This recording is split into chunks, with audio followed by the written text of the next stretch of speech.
समय, दिन और महीने जैसे जैसे बीतते जा रहे थे, सुरीली का दुख और गुस्सा दोनों ही बराबर मात्रा में बढ़ता जा रहा था। 6 महीने पहले जब वह अपने मायके गई थी, वहाँ उसने जो देखा वह महसूस किया, उसके बाद दोबारा फिर कभी सुरीली का मन अपने मायके जाने का नहीं हुआ। इस बात को पूरे 6 महीने बीत चुके हैं, लेकिन आज भी सुरीली अपनी माँ से खफा है। माँ, बाबूजी, भाई और यहाँ तक कि उसके भाई की पत्नी कनक ने भी कई बार सुरीली से घर न आने का कारण जानना चाहा, लेकिन उसने कभी भी किसी से अपने दिल की बात नहीं कही, बस अंदर ही अंदर परेशान होती रही। सुरीली ने तो कभी अब सपने में भी नहीं सोचा था कि बहू के आते ही माँ के व्यवहार में इतना बदलाव आ जाएगा। उसे अपने ही घर में अपनी ही माँ पराई लगने लगेगी। माना कि उसका भाई सारांश माँ बाबूजी का अकेला बेटा है और अब माँ बाबूजी को सारांश और उसकी पत्नी के साथ ही रहना है, लेकिन वह भी तो उनकी एक ही बेटी है। भाई सारांश की शादी से पहले तक सुरीली को ऐसा कभी नहीं लगा कि माँ या बाबूजी उससे कम स्नेह रखते हैं। बाबूजी इसके सारांश सुरीली से छोटा था, परंतु कनक के आने के पश्चात जब सुरीली अपने मायके पहुंची तो उसने घर और अपनी माँ के व्यवहार में कई परिवर्तन देखे। माँ का अपनी बहू कनक के प्रति अत्यधिक स्नेह व परवाह देख सुरीली को बिल्कुल भी अच्छा नहीं लगा और वह चिढ़ गई थी। भला बहू से कौन इतना स्नेह रखता है? यह बात सुरीली के समझ से परे था। सुरीली को अपनी माँ की और भी कुछ बातें पसंद नहीं आई। पहले जब कभी घर पर कोई छोटे से छोटा सामान भी खरीदा जाता, माँ सुरीली से अवश्य सलाह मशवरा करती और फिर उसके कहे अनुसार ही घर पर कोई सामान आता। लेकिन अब कई बार घर के सारे पर्दे सुरीली के जानकारी के बगैर ही बदल गए थे, वह भी वे पर्दे जिन्हें सुरीली ने पसंद करके लगाए थे। जब इस बारे में सुरीली ने अपनी माँ से बात की तो माँ बड़ी सहजता से कहने लगी, अरे वो कनक को ब्राइट कलर्स के पर्दे पसंद नहीं है, इसलिए उसने सारे पर्दे बदल दिए। मैंने ही कहा उससे बदल दो यदि तुम्हें पसंद नहीं है, आखिर अब यह तुम्हारा ही घर है। माँ का ऐसा कहना न जाने क्यों सुरीली को अंदर तक चुभ गया।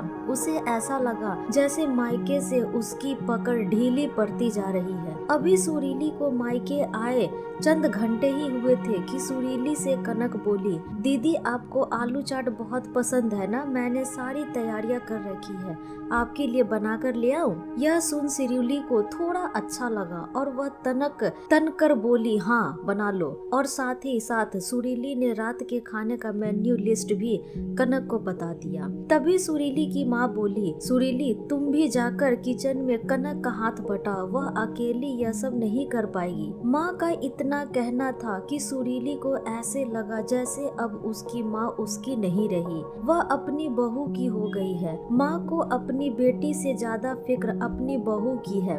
लेकिन सुरीली ने तुरंत कोई प्रतिक्रिया व्यक्त नहीं की, बल्कि एक ही शहर में ससुराल और मायके होने की वजह से रात के खाने से पहले ही वह बहाने बनाकर ससुराल लौट आई। तब से फिर कभी सुरीली ने मायके की तरफ मुड़कर नहीं देखा। एक शाम जब सुरीली मार्केट से घर पहुंची तो उसने देखा कि उसकी ननद मधु अपने बच्चों के साथ घर आई हुई है। यह देख सुरीली अंदर ही अंदर कसम खाकर रह गई। मधु का आना उसे कतई पसंद नहीं था और उससे भी अधिक मधु का यहाँ आकर अनावश्यक हस्तक्षेप करना तो उसे बिल्कुल ही नहीं भाता था। मधु का ऐसा व्यवहार सुरीली को अपने अस्तित्वहीन का बोध कराता। अक्सर मधु का बेतुलाक होना, अपने बच्चों की सारी जिम्मेदारी सुरीली पर डालकर आराम से बतियाना, अपनी सहेली से मिलने और घूमने चले जाना, यह सब सुरीली को परेशान करता था, क्योंकि मधु के ऐसा करने से सुरीली पर घर के सारे काम का बोझ आ जाता। ऐसे ही कई छोटे छोटे कारणों के चलते मधु और सुरीली के मध्य तनाव बना रहता। मधु को देख सुरीली कुछ कहे बगैर ही सीधे किचन की ओर चल गई, क्योंकि वह जानते थे कि थोड़ी ही देर में मधु और उसके बच्चे अपनी फरमाइशों की झड़ी लगा देंगे। जैसे ही सुरीली किचन में गई उसका पारा चढ़ गया और वह तमतमाती हुई किचन से बाहर आकर अपनी सासू माँ से बोली, अम्मा जी, किचन का पूरा सेटअप किसने चेंज किया? सासू माँ कुछ कहते उससे पूर्व ही उनके करीब बैठी मधु बोल पड़ी, भाभी, लुक वाइज किचन का सेटअप बिल्कुल भी अच्छा नहीं लग रहा था और फ्रिज की वजह से किचन कंजस्टेड लग रहा था। माइक्रोवेव भी सही जगह पर नहीं था, इसलिए मैंने ही सबकी जगह बदल दी। मधु का इतना कहना था कि सुरीली और मधु के बीच कहासुनी हो गई। सुरीली गुस्से से अपने कमरे में आ गई और आंसू बहाने लगी। माँ से वैसे ही सुरीली नाराज चल रही थी, सो उसने अपने बाबूजी को फोन पर सारा वृत्तांत कह सुनाया। धैर्य पूर्वक सुरीली को सुनने के पश्चात बाबूजी बोले,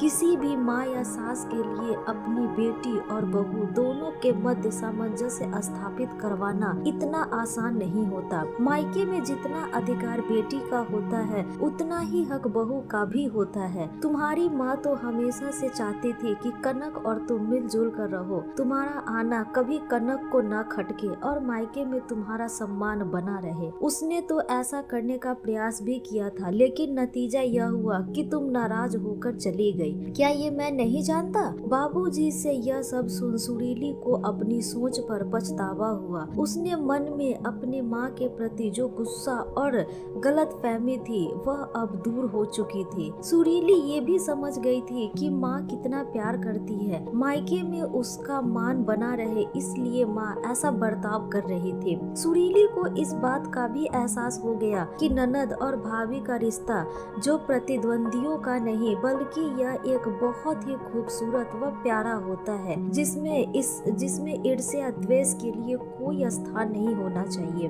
क्योंकि बेटी और बहू दोनों का ही घर में समान महत्व होता है। सुरीली के दिल और दिमाग में लगे जाले अब साफ हो गए थे। वह खुशी खुशी मायके जाने को तैयार थी। साथ ही ननद मधु के संग भी वह अपने रिश्ते सुधारने का संकल्प ले अपने कमरे से बाहर आए। तो दोस्तों, यह थी हमारी आज की कहानी। आपको यह कहानी कैसी लगी हमें कमेंट करके जरूर बताएं। साथ ही लाइक एंड सब्सक्राइब करना ना भूलें। धन्यवाद।